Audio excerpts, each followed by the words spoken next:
Welcome to Dialogues in Afro-Latinidad, a podcast dedicated to amplifying and elevating Afro-Latin American and Afro-Latinx histories, cultures, and communities. I'm your host, Dr. Michelle Reed-Vasquez. Join us for conversations with experts and artists to learn more about Afro-Latinidad. Venga. I'm delighted to welcome today's guest, Dr. Jennifer A. Jones. Dr. Jones is an associate professor of sociology and Latin American and Latino studies at the University of Illinois at Chicago. Her research lies at the intersection of the sociology of race, immigration, and politics. Throughout her research, she examines the ways in which race works, which she does by exploring the relationship between categorical ascription, as in checking a box or how someone is perceived, and meaning making through identity or feeling a sense of group belonging. She has published extensively in journals and anthologies and is the co-editor with Petro Rivera and Tiana Pachel of Afro-Latinos in Movement, Critical Approaches to Blackness and Transnationalism in the Americas, published in 2016, and author of the book, The Browning of the New South, published by the University of Chicago Press in 2019. Dr. Jones, welcome to the Dialogues in Afro-Latinidad podcast. Thanks so much for having me. So let's jump right in. So you're from Chicago. How do you become interested in examining Afro-Latinx experiences? That's a great question. I feel like Chicago in some ways is a great laboratory for getting interested in race. It's one of those cities that is kind of notoriously both segregated and diverse. It's an immigrant city at the same time that it's got a lot of Black history. And if you're fortunate enough to have spent time kind of traversing the city, a lot of those things become intuitively visible to you. Mm-hmm. So I think in some ways I was always interested in that. I actually now live in the neighborhood that I was born in, Uptown, which has always been this kind of immigrant enclave, beginning with sort of white immigrants from Appalachia and then African immigrants, Asian immigrants, Vietnamese, and so forth. And so seeing these communities learn to interact, but also understanding sort of how race shapes the sort of local conditions and politics has always been interesting to me. Mm-hmm. And so I thought as a young person that I would end up doing kind of international work through the State Department and policy. And so I always thought of myself as someone who would be a Latin Americanist. And that kind of got me on the path of thinking about race and politics in Latin America and what that would mean.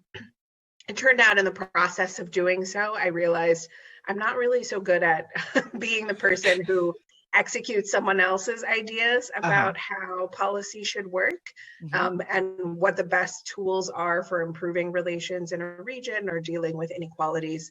But it did lead me to studying international relations and spending a few months in Cuba in college, which was a really important formative experience. And so all of that stuff kind of stuck.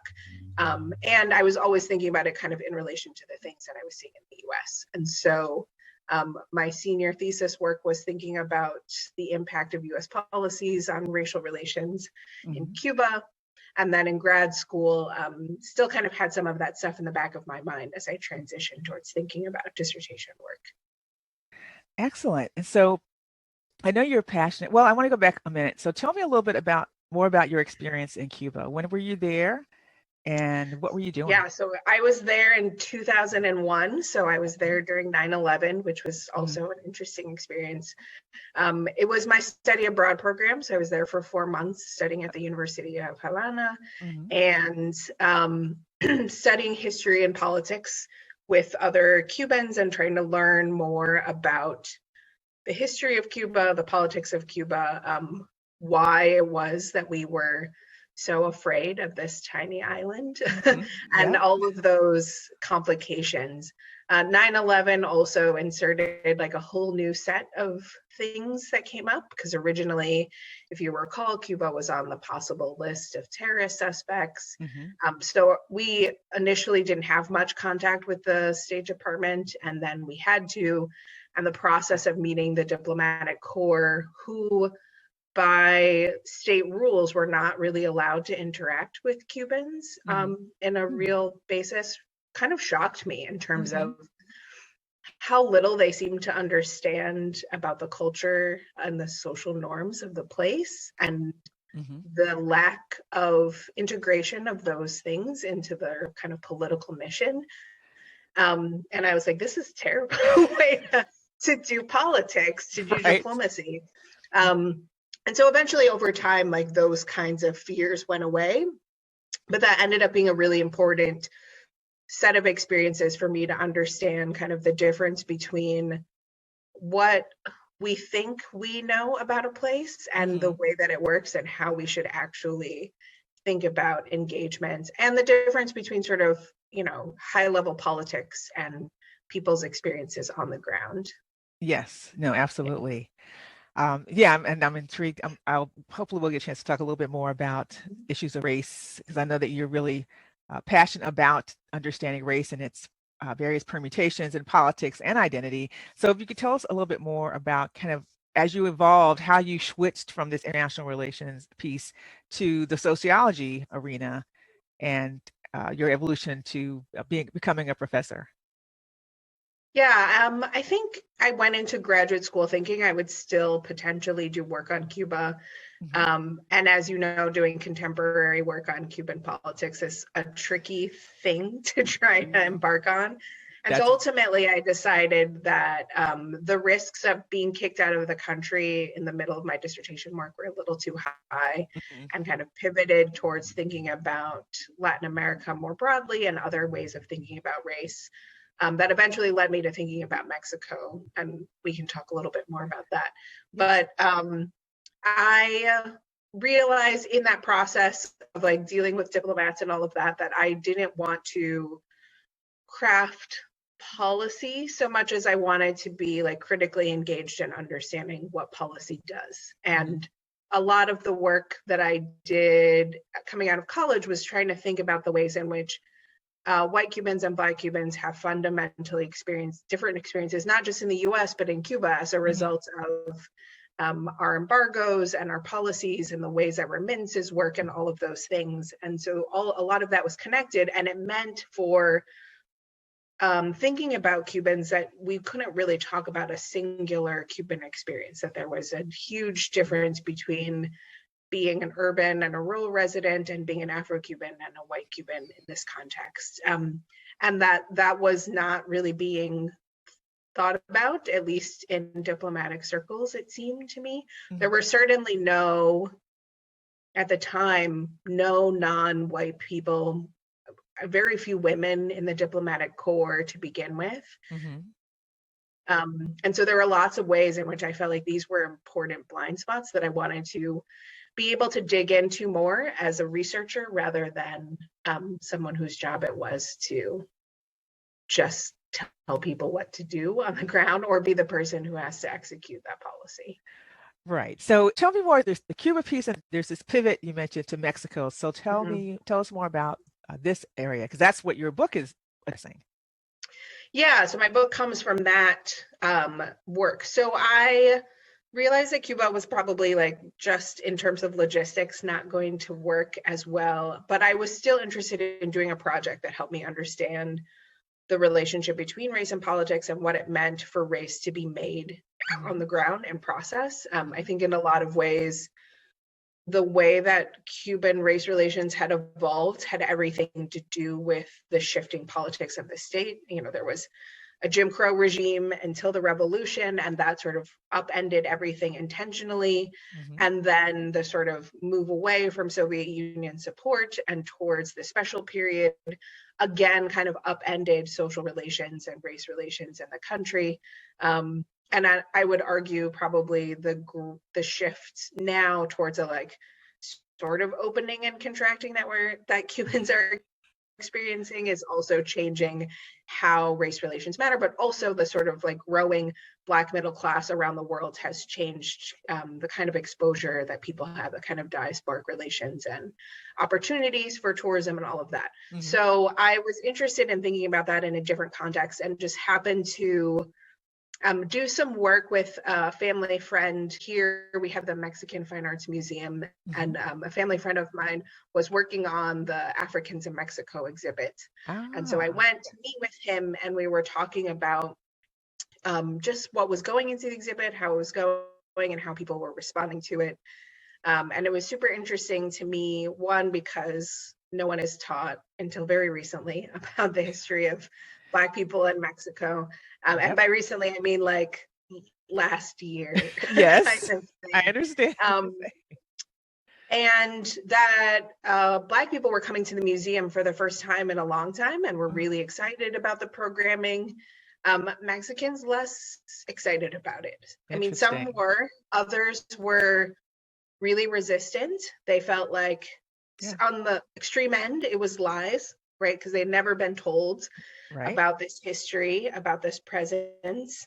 Others felt like it was a violation of understanding Mexican racial norms, right? We don't have race, we just have Mexican identity. So why are you doing this kind of thing? Wow. And then of course there were others who were like, I always knew there was something that we weren't talking about, and now I understand it. So I was interested in this and learned in that process that there were, increasing migration. So this was in the early 2000s to both California and the South, kind of clustered in certain cities in Winston-Salem, North Carolina, and then near kind of the Pasadena area and other small cities in California.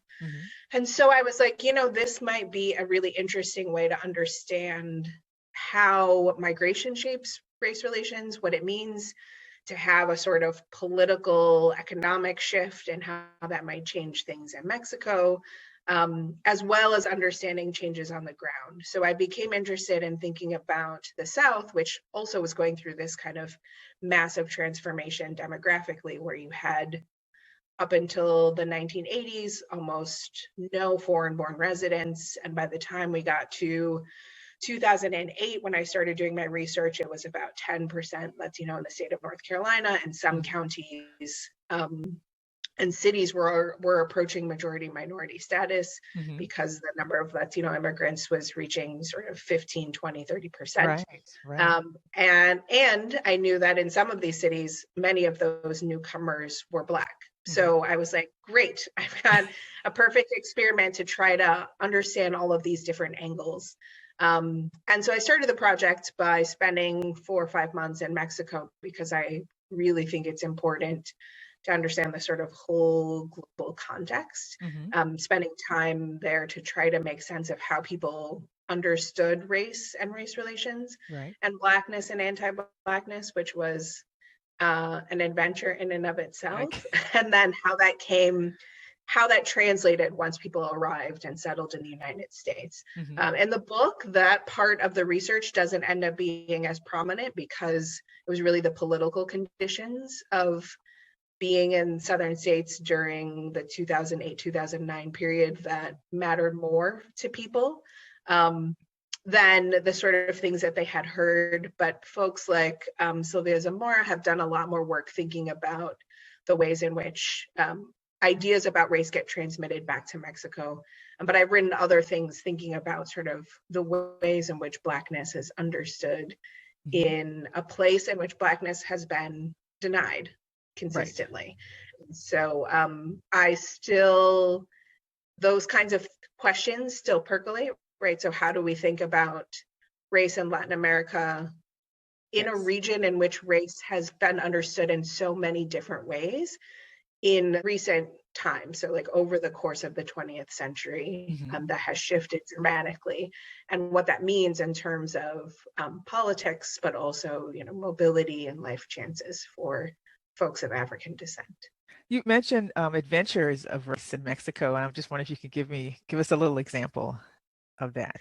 Yeah, it was the hardest kind of field work I've ever done, because it is really difficult to get people to talk about something that they either think is obvious or they think doesn't exist. And so it was a lot of me asking people, like, can you tell me about, so I would be in Veracruz in the city, which has a reasonably large Black presence. And yet is part of the kind of core of, like, it has a lot of political economy, it has a robust tourist industry, and people were just like, what are you talking about? All of the Black people here are Cubans. And I was like, that's not possible. Cuba has never sent a huge number of migrants to Mexico. What? And so like you would literally say like, but this person is, you know, darker than me and they have African features, like how do you explain? And so all of those instances would be explained as outsiders, right? Yeah. I've had very similar conversations in Mexico too. Yeah. I'm fascinated. It's fascinating. Cultural, right, remnants of this, right? So the Memín Penguin storyline is really that his mother is Afro-Cuban and Memín is Black for that reason. He's not Black because he's descendants of slaves. So this is not, which is like an article or book maybe I'll write about one of these days, right? These ways in which cultural representations appear around race and yet are not about race. So like people often talk about the Loteria game, that there's a Black figure in it, but no one knows why or where they're supposed to be from because no one thinks of them as Mexican. So I would have those experiences and then I would go to these like small pueblos that were kind of cut off, would take like 2 or 3 hours to get to, but had a heavily visible Afro-descendant population. And so I would assume the issues would be the same and be like, can you tell me about like whether there are Black people? And the people would be like, are you Black? Like, I'm Black, you're Black. What are you talking about? Okay. And so it became this like very, it was just a very mind-boggling process to try to, one, like humble myself constantly because everybody thought I was an idiot. And also to try to make sense of that intellectually, how you could have such distinct discourses around race within, you know, an hour or two drive of a place. And so I think in the end, I learned a lot to think about, you know, thinking about regionalism. And I don't think that this is unique necessarily. I think regionalism is common in Latin America in that perhaps unlike the United States or parts of the Caribbean, Black people are heavily concentrated in specific geographic regions that are often cut off from this kind of metropolitan centers, at least until recently.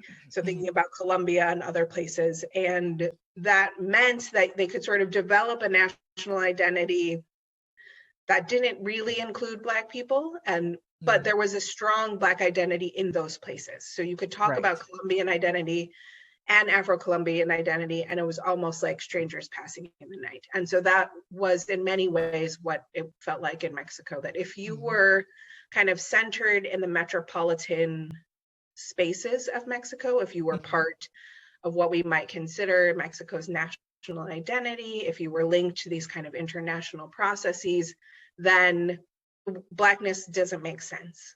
But if you've been cut off and you're kind of in your own space, often in places that are close to indigenous enclaves as well, in which you've always been kind of defined as outsiders and differently, then Blackness does make sense. Moreover, their ways of understanding Blackness come in part through that process of like, oh, I didn't really think about it until I left to go to Veracruz for school or Acapulco to get a job.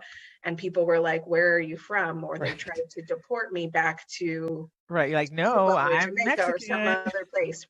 Right. So a lot of that, and a lot of people would make jokes, right? Like, oh, I can just stow away in your suitcase and you can take me with you to the US because once I get there, no one will know because they don't know that we exist. Right. And so a lot of that process was very confusing at first and hard to stick to, but I think really revealing about, you know, the socially constructed nature of race and how it works and how it operates in people's imaginations. I haven't had a chance to go back and do follow-up work, but I imagine in the sort of post-census period, there's a different kind of discourse. And so also thinking about all of these things as contingent in a particular time and place.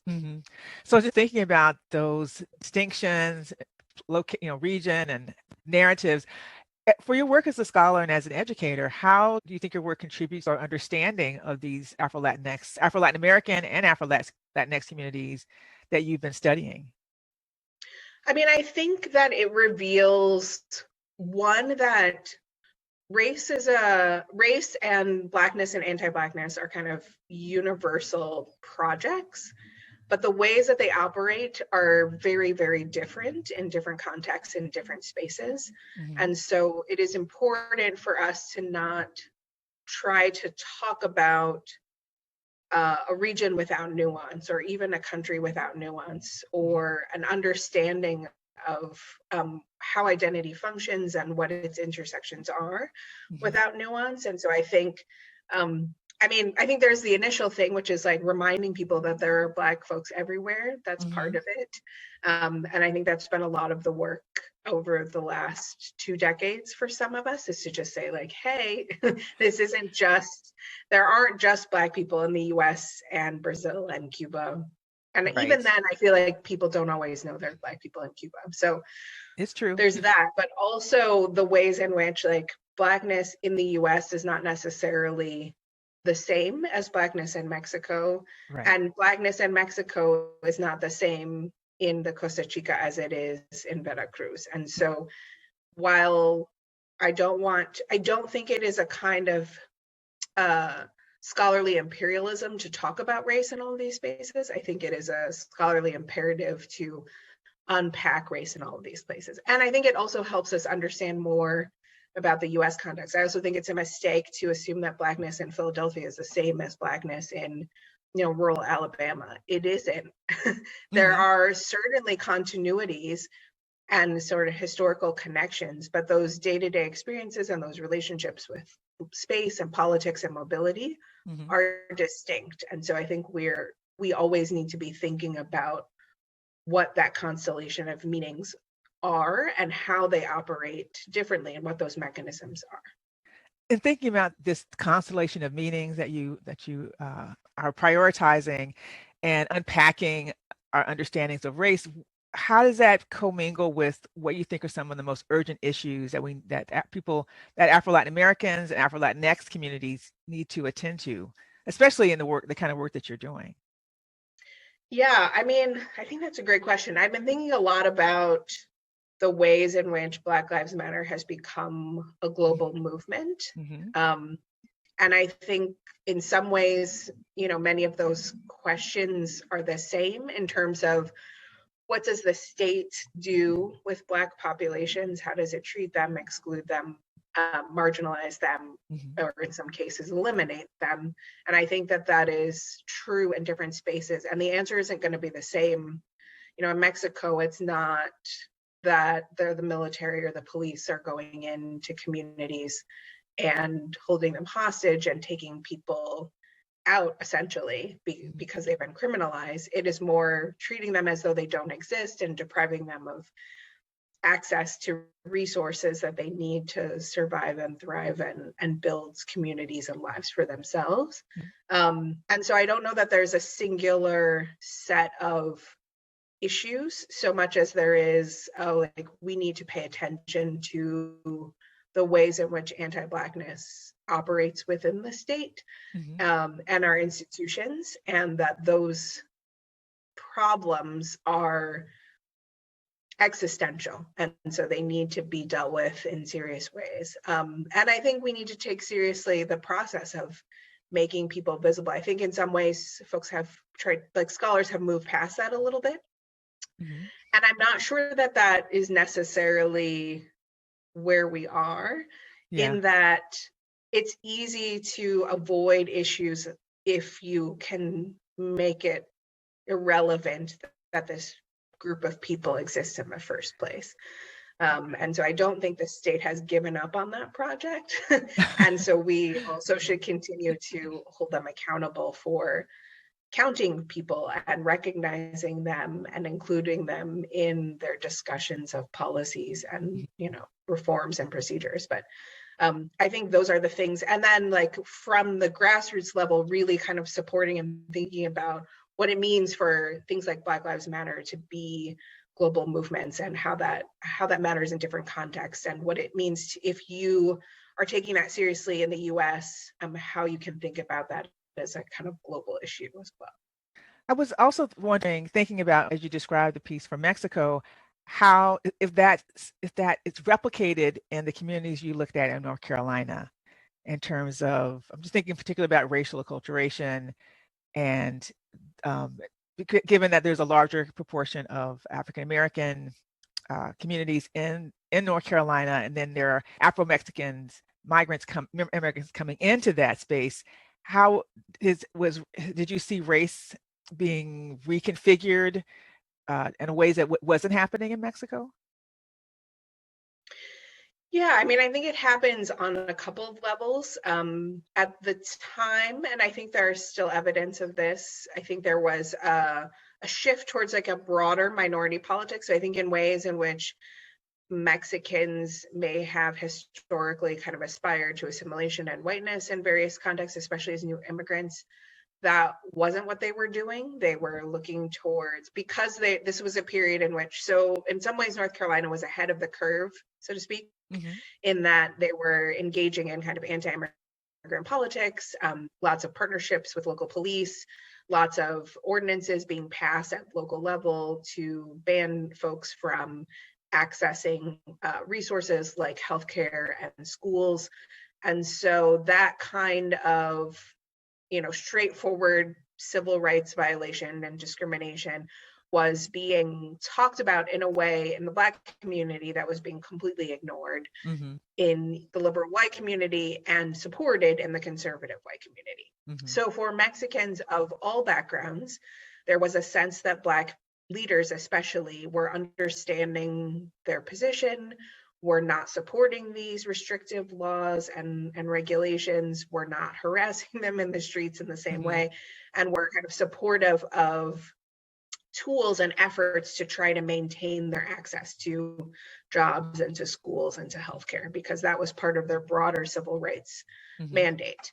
I think for Afro-Mexicans in particular, there was a sense of shared cultural familiarity and also a sense of pride, right? So that you had people who looked like you, even though you were from different places, in positions of power and leadership.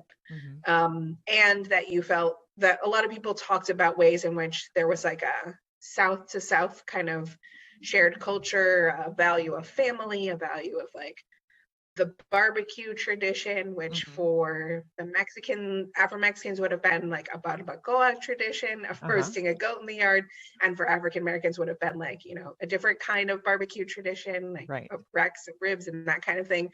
But they felt like the familiarity was the same, the way that people talked with each other and joked with each other and were open and warm. They felt that many people felt that from the Black community and reported that kind of warmth. And part of this was because they were working jobs with Black people, they were going to school with Black people, they were living in segregated neighborhoods with Black people. And so they had more opportunities to have those kinds of encounters that were neutral or social, or, in some cases intimate, in ways that they just didn't from white folks who were on the other side of town and shopped in different places and all of that.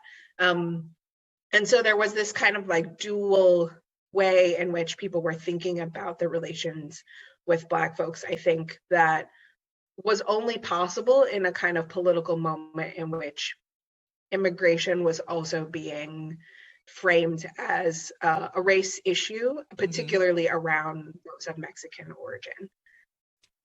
Yes, I have to say I'm fascinated and such a big fan of your work, especially the way that you connect this transnational community and the spaces in which race inhabits these worlds and are visible and invisible, and all these kind of the multi-layered way that you engage them.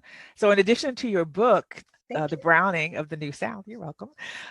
What other specific resources would you recommend to people interested in learning more about this topic or these communities? So if there are books or films or anything that you would like to share with us, with the audience, about what else can they dig into in addition to your book about this? Yeah, I mean, I think there's not a ton of work that's contemporary about Black in Mexico. I think Christina Su's book, in which she thinks about particularly Veracruz, will resonate with the whole experience of like the wild goose chase of understanding race. So she talks a lot about that, which is great.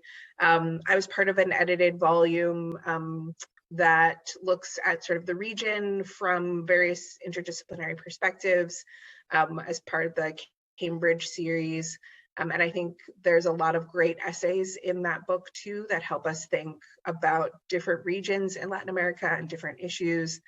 The book with Petra and Tiana that we edited, I think, is also really great in that it also includes interviews and poetry and other things. So thinking about the ways in which people are kind of doing this work and connecting Afro-Latin America with Latinos in the United States.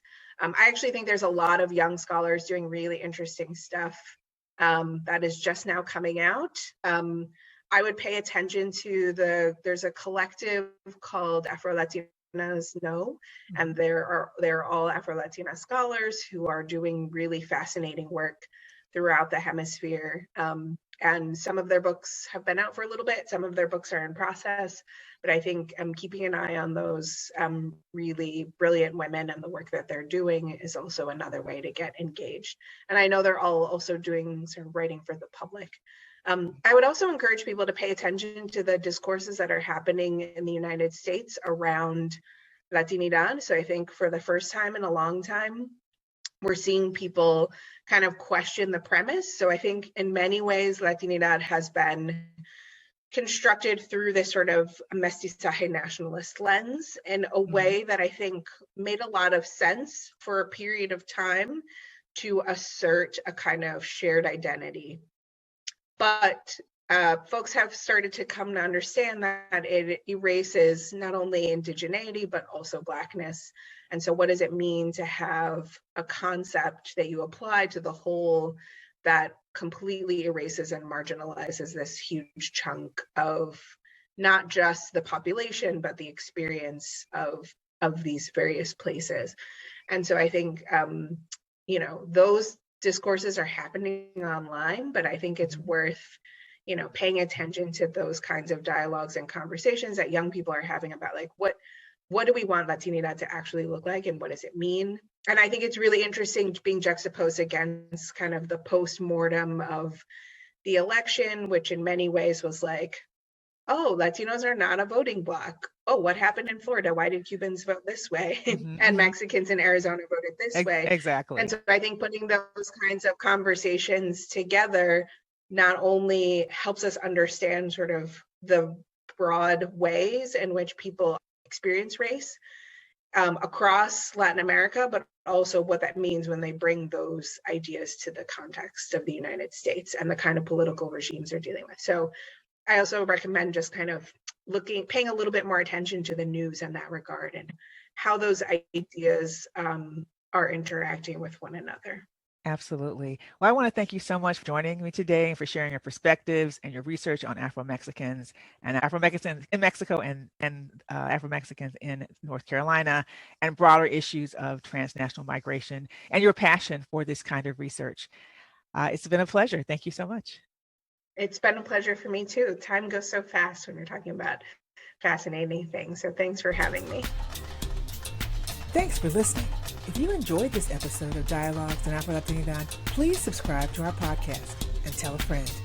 For links to the resources mentioned in the interview, visit our website at michellereedvasquez.com/podcast.